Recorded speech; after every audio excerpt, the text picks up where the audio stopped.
Hey guys, here's a quick video. I installed the center bump seat, is what they call it, from Aces Racing, and their 4-point harness. I'm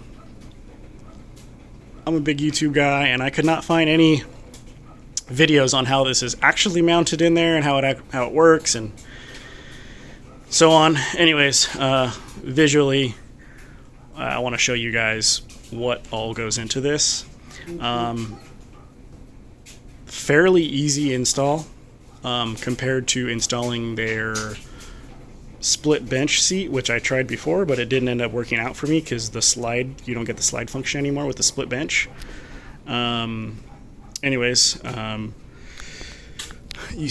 Essentially you can pull this off. There's just a couple T30 nuts and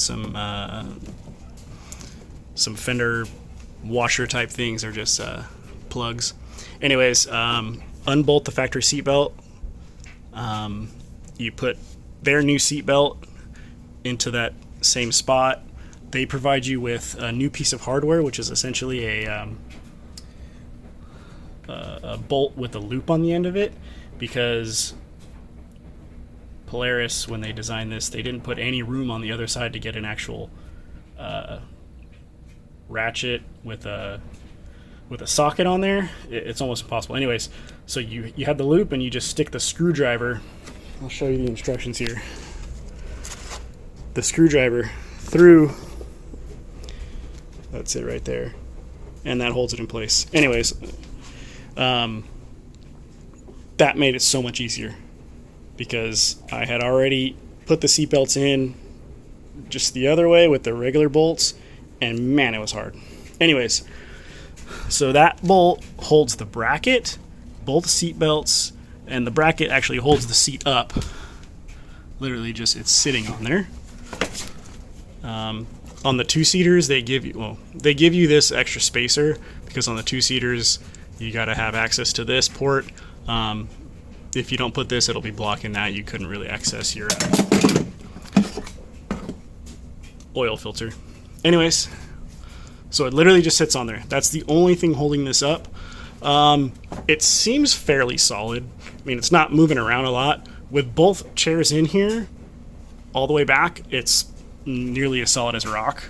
But on the top, so the harnesses come through, and then they're attached to the rear bar here for the cage. Lighting's not great. Flashlight. And as you strap your little person in, that's literally what holds the back end from flopping around. I think it's going to work out great. My son's 5, and he fits perfectly in there, and he seems fairly comfortable. Now, the feet are going to be either dangling or here, or on the other person, the driver and passenger's thigh, which is not a problem for me. I was comfortable with me in here, 200-pound guy, and him sitting in the middle. I wasn't squished at all. It felt like the factory seats were there. Here's passenger seat. I have laundry everywhere. Anyways, this is what it looks like. That's the factory seat. So, I mean, it squishes over just a little bit into the seat, but hardly. And for me, it's going to be fine, because my daughter will be here. She's 11, 12. Son will be there. My wife will be driving. They're all tiny. They'll fit fine. Me, if I'm driving this thing by myself, or even with them, I still have plenty of room. So anyways, I hope this gives some people some clarity and how it actually installs. Like I said, it was fairly easy. If you have questions about it, hit me up. I will say, these guys, Aces, I bought the split bench. Didn't end up working out. They were totally cool with taking it back. I didn't get charged any sort of restocking fee or whatever have you.